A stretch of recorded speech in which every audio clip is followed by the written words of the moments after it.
you missed the last episode, Gary tried to make an argument for effectively, should Caitlin Clark be in the MVP conversation? Yes.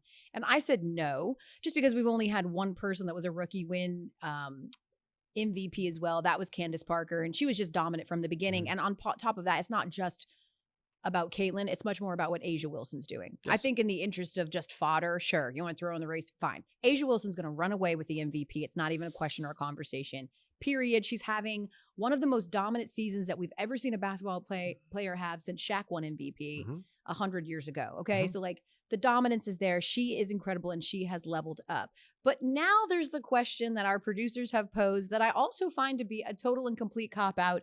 I hate this question. Should there be a co-rookie of the year? Because Angel Reese is, of course, doing historical things with her double-doubles as a rookie, and Caitlin Clark already has set 1 million records and looks completely unstoppable, especially when it comes to dishing. No.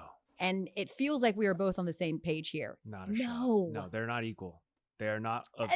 You're going far. No, I'm not. Okay. It's not rookies of the year. It is the rookie who has had the biggest impact on their team, and it's unequivocally, and the odds are saying that it's even distancing itself even further, that it's Caitlin Clark. She is leading in all of the statistical categories as a rookie, minus rebounds. Obviously, Angel Reese is averaging a double-double, but the impact on the team, we are talking again at nauseum about Caitlin Clark leading as a rookie the Fever to the playoffs for the first time since 2016. They are ahead of the Chicago Sky. So I think, to me, if this is even breaching a conversation of splitting this, it might as well be, hey, you're a rookie, here's an award. You're also a rookie, here's just an award for being a rookie. I'm 100% with you. I'm not a big fan of anything. And I'm going to chime in, as stated. Look, this debate of rookie of the year it's pretty much over, man. You know, as the odds, as he stated, it's over. And what they're doing, what one another is doing for each organization and team, it's clearly Caitlin Clark doing way more for the Indiana Fever than what Angel Reese is doing for the Chicago Sky. I mean, we look at it right now. Angel Reese and Chicago Sky, I think, are 1-3 coming out of the break. And the Indiana Fever are 2-0, you know, fighting for a 6th spot in the playoffs. They got a huge game tonight versus the Minnesota Lynx. And just, you know, when you look at the Indiana Fever and you look at Caitlin Clark, as stated, Caitlin Clark is leading every statistic out besides rebounds. And it's not far off from the rebounds. You know, rebounds, Angel Reese, she just gets the ball. We know that. But what Caitlin Clark is doing, leading this team to wins, getting this team looking like a top 5 team in the WNBA, first time they're going to be entering the playoffs since 2016. I mean, come on. And then just talent-wise, Caitlin is way more talented than Angel Reese. I mean, come on. If you know basketball, like, just stop. Stop. I don't want to bring up the layups, but, man, I'm watching the game yesterday. You know, Chicago Sky lose by 2. But I don't know if you guys saw the earlier on, the layup attempts from Angel Reese. They just look unathletic.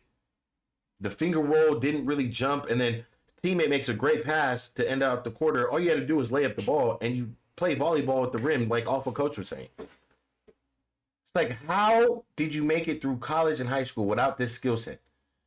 There's no way you can give Angel Reese the Rookie of the Year. I'm sorry. There's no way. Now, as far as Caitlin Clark entering the MVP chat, you have to enter in the MVP chat. Based off what she is doing, MVP is most valuable player. Remember that. I think it's a cop-out, and it feels like a consolation. This, to me, feels a lot like after LSU won the national championship last year, and then First Lady Jill Biden was like, well, maybe we can invite Iowa too. Hell no. No. The whole point of the voters is that you have to make tough decisions. And I do still think the decision is tougher than you seem to think. I still stand on the fact that I think that is Caitlin Clark because of all of the things that I've mentioned before, but because people don't really do their research, I'll remind them again, because it is harder to translate as a guard right away in the league, and also because of not just the historical stuff that she's doing, but because she is so integral to what the Fever do and the idea that she is, at the moment, leading her team to the postseason.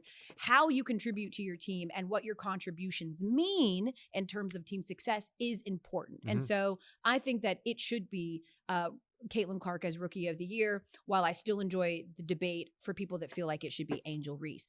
I also say that because we haven't seen this since the first 2 years of the league, when they had something called Rookie of the Year and Newcomer of the Year. Oh. Now, I would love for a W old head to fill me in on like what that meant. Maybe it was that it was like someone from overseas. They weren't necessarily a rookie out of college.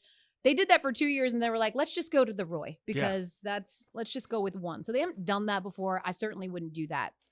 Again, there is no debate on who's winning Rookie of the Year. I don't know how Elle is saying that it's such a hard decision. What the fuck is hard about this decision? I'm sorry, excuse me, but what is so hard about this decision? It is blatant. It is clear. There's no debate. Trust me, it's over.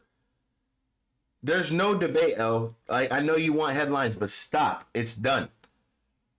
It's done. Angel Reese would have to go get 40 rebounds a game and give me a double-double where you don't score 5 or 7 points from free throws and finish the game with 5 points. I need a real... Go get me 20 points. No free throws. I need a 20-point game. 25-point game. Fuck the rebounds. Go give me a 25-point game, Angel. I need one of those. That's what I want.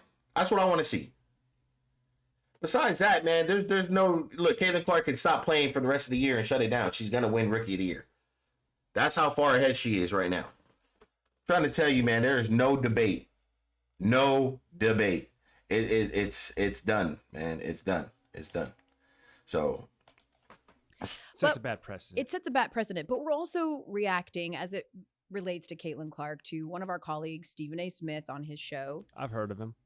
Talking about sort of what has been an undercurrent this whole entire year and calling out people for their perceived hate on Caitlin Clark. And as someone that has already stepped into this space and was called numerous names on both sides of this argument. I apologize for that, by the way. Yeah, stop tweeting it. Okay. Just say I it to my said fucking sorry, face, Elle. Well, I haven't seen you in like 3 months. I know, it's true. Damn. So listen up. I'm gonna present this argument. Okay. In that for people in the media, Caitlin Clark has become such a lightning rod that in many ways I'm gonna liken it to sort of Voldemort and Harry Potter. Oh, you're not supposed to say his name. Beetlejuice. Right? Like, do not say Candyman 3 times or I'm leaving. Candyman. Candyman. Candy girl. You are my world.